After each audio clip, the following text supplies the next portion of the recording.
This is John Costa, the editor of Citizen's Eye, and we're here at Leicester's new refurbished Central Library. It's Friday the 3rd of June, and it's the third day of Community Media Week. And I'm joined by Simon Parker of the Leicester Library Service and Mark Clark, who's the editor of INEMEG. How are you? Very well, thank you. Okay. Fine, John, thanks. How do you find yourself on day 3 of Community Media Week? Well, it's been very busy the whole week. It's been absolutely fantastic. Lots of events going on. And today we've just been out to Hamilton Library to take the model of the Community News Cafe out to the library there with colleagues who have been really supportive, Steve Beverley and Val Smith.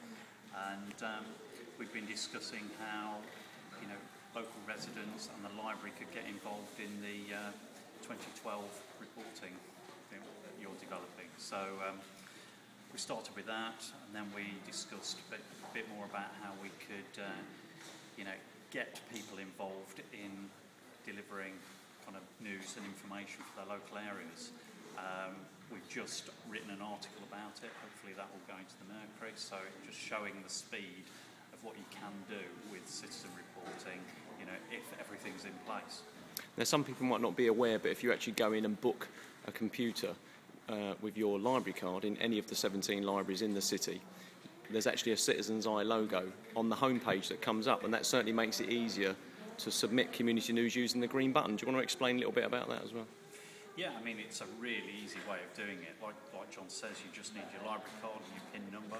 It's free to join the library. Anybody who's not got computer access at home can get onto a computer there and get actively involved in delivering news and information for their area. For instance, this morning at Hamilton, you could actually have the whole thing from somebody not understanding at all about computers to doing news delivery within the space of about 5 yards. It was absolutely, fantastic, because they're running UK online sessions there every day. So people who haven't used a computer before or really scared about using computers can get over that and then move to another computer and do what we were doing by uploading stories directly onto Citizen's Eye from the library computers. I think it's really important that Citizen's Eye is available directly on open access computers in the library, and hopefully we may be able to extend that to more kind of council service providers in the community, community centres and things like that in the future. So again, I think it's a great way of potentially getting people delivering their own news and information and getting the information out to the wider community. Brilliant. To show people it's live, there was a sneeze in the background then. I thought that was quite funny. There we go. Should be the comedy festival. Right, Mark, you're the editor of INEMEG, and that was one of the, I think it was the second or the third news agency that we set up 3.5 years ago. And you've been the editor for how long now? I've been the editor for 3 years this month. Okay, and yesterday was quite a big day for you because it was the first sort of official INEMEG networking event that we'd had. So how did it go? It went really well, actually. We had about 20 plus people there. A few people had to nip and make it because they were busy doing other things, but generally went very well. Now, I think what impressed a lot of the people there, and certainly the 2 or 3 library staff that we had supporting and myself, was the fact that we had the whole range of the criminal justice system there. You had ourselves as the ex-offenders, me, you and Steve, and then we actually have someone from the prison. We had a person in charge of the library in the prison, and we had people that actually went in and worked with people through the gate, Futures Unlocked. And we had Sister Penny there as well, who's worked in prisons before. And then obviously Rick Moore, was great to see him there as a serving magistrate in the system as well. From your point of view, do you think the people round the table really could work together on a pilot?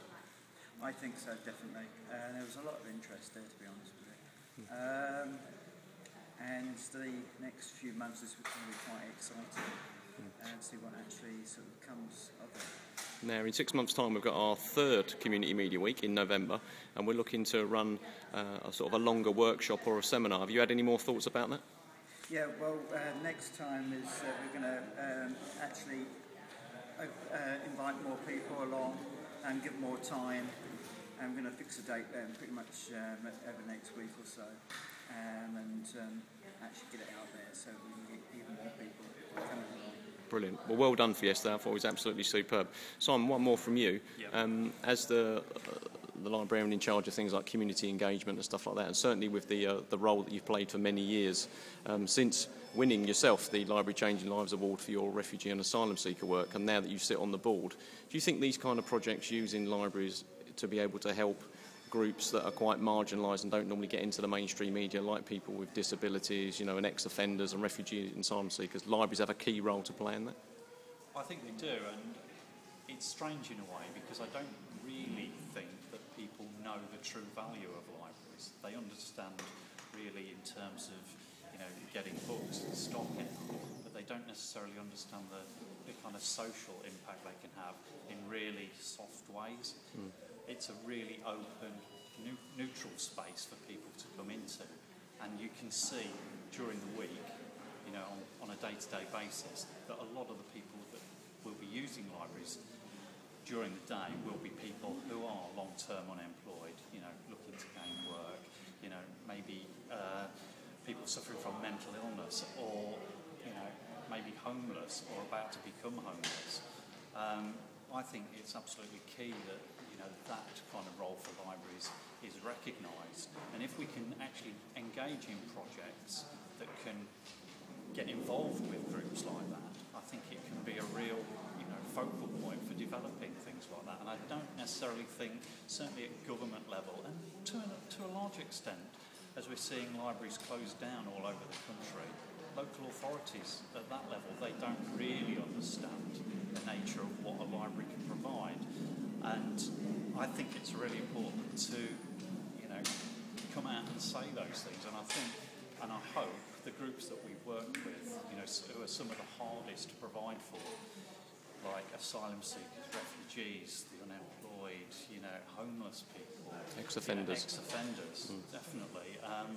You know, we need to get them involved in society and, you know, make provision for them, but go beyond that and engage them in creating the services and get involved in saying what would be most relevant to them. Okay, that's brilliant. Simon, Mark, thank you very much. Thank you.